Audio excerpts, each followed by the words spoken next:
చాలా బాగుందండి. Everybody did a great job. అందరికి చాలా పర్ఫెక్ట్ రోల్స్ ఉన్నాయి. Rajinikanth super as usual. There's no war between both of them. There's no Nagarjuna did a great job. చాలా పెద్ద role ఉంది ఆయనది. అనుకున్న దానికంటే ఎక్కువ ఉంది. ఎక్స్పెక్టేషన్స్ దాటిపోయినాయి. Of course, yeah, 100%. దానికంటే Anirudh did a greatest job. Music అయితే చాలా super. Background music, BGM, everything చాలా నెక్స్ట్ లెవెల్. ఉపేంద్ర గారు, అమెరికన్ చాలా మంది ఉన్నారు కదా, క్యారెక్టరైజేషన్స్ ఎలా ఉన్నాయి? అన్నిటి దేని దానికే ప్రయారిటీ ఉందండి. మీరు చూస్తే తెలిసిపోద్ది. క్యారీ చేశారా అంతమంది ఆర్టిస్టులు అనే లోకేష్ కనగరాజు? అదే చూడాలి మీరు, ఎంత బాగా క్యారీ చేశారా అనేది చూడాలి. They did a great job. Live scenes ఏమైనా ఉన్నాయండి? Zero lag. I don't think you guys can get bored anywhere, ఎక్కడ కూడా. బట్ యా, కూలీ సూపర్ ఉంది. మేము తమిళ్లో చూసాము. సో ரொம்ப நல்லா இருக்கு. So నేను Rajani fan, so obviously Rajini rocks and Rajini is the only superstar in the world. Movie is a full action oriented movie, so full mass ఉంది. సో అందరూ ఎంజాయ్ చేస్తారు. ఓకే, ఇది పిల్లల్ని తీసుకురా రావడానికి కుదరదు because it's an adult movie. That's all.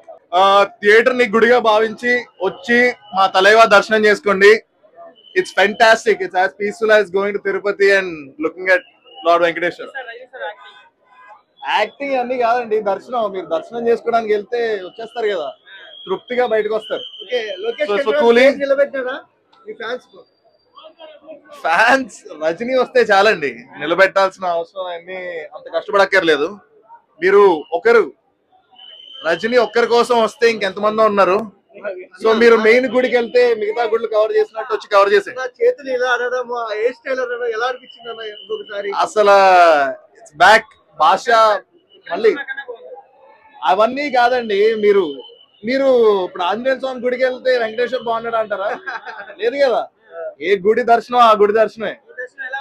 బ్రహ్మాండంగా ఉంది, తృప్తిగా ఉంది. మీరు కూడా ఇలా టైం వేస్ట్ చేసుకోకుండా వెళ్ళి సినిమా చూడండి, దర్శనం చేసుకోండి.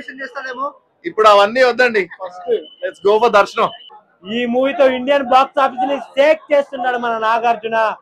అఖిల్ కి చైతన్యకి రిటైర్మెంట్ ఉంటది, నాగార్జునకి ఉండదు. నాగార్జున ఎప్పటికీ బ్రోనే. అమలా మేడం గారు, నాగార్జున కాపాడండి, లేకపోతే మన్మధుడు అంటే నాగేరా, నాగంటే కింగేరా, కింగ్ ఇండియాలో ఒక్కడే రాజు మన నాగార్జునేరా అన్నట్టు ఈ మూవీలో యాక్టింగ్ చేశాడు. నాగార్జున అయితే చిచ్చిపడేశాడు. నాగార్జున గారు విలన్ గా చేస్తే కొద్దిగా వేరే మనకు కొద్దిగా ఫీల్ ఉంటుంది హీరో కాబట్టి. ఆయనను చూసిన తర్వాత ఈయన తప్ప ఈ మూవీకి ఎవరు విలన్ గా పనికిరారు అన్నట్టు నాగార్జున గారు చేశారు. బాగుంది. సైమన్ క్యారెక్టర్ వేరే లెవెల్. లోకేష్ కనగరాజ్ కెరీర్ లోనే తమిళంలోనే సినిమా 1000 కోట్లు మియ్యే, కానీ అవి ఇచ్చింది మాత్రం మా తెలుగోడు. తెలుగు గడ్డ మీద చెయ్యేస్తే తెగబడి వస్తాం, తనలే తెగ నరికేస్తా అన్నట్టు నాగార్జున. మోనికా లవ్ యూ మోనికా కిచ్చి కిచ్చి వేరే లెవెల్ ఇచ్చి పెడతాడు.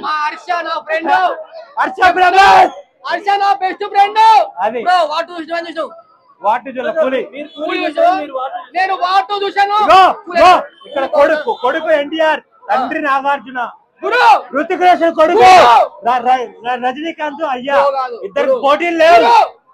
వాటు ఉంది గురు, వాటులో ఎన్టీఆర్ అన్న ఉంటే వేరే లెవెల్ గురు. వాటు వన్ సైడ్ గురు చెప్తున్నా, వాటు చెప్తున్నా. చాలా అంటే చాలా బాగుంది ఆ ఫైట్స్. ఇప్పుడు ఈయన ఇప్పుడు కూలీకి వెళ్తాడు, నేను వాటుకి వెళ్తాను. ఎందుకంటే ఇది మన టాలీవుడ్ వాళ్ళకి గర్వించదగ్గర. ఎందుకంటే ఇండియన్ బాక్స్ ఆఫీస్ మన టాలీవుడ్ కి చూసే లెవెల్ మూవీ. ఎందుకంటే మన తెలుగు వాళ్ళు వాడుకొని ఎంత పెద్ద బ్లాక్ బస్టర్ ఇట్టు కొట్టారో. ఒక రోజు ఇండియానే బ్రేక్ చేసేసారు. తమిళనాడులో ఇవాళ లీవ్ అంట. అంటే చూసుకో మన తెలుగు వాళ్ళ పవర్ ఏంటి. నాగార్జున ఎన్టీఆర్ ది ఇచ్చి పడేసాం. వేరే లెవెల్ మూవీ చూడండి.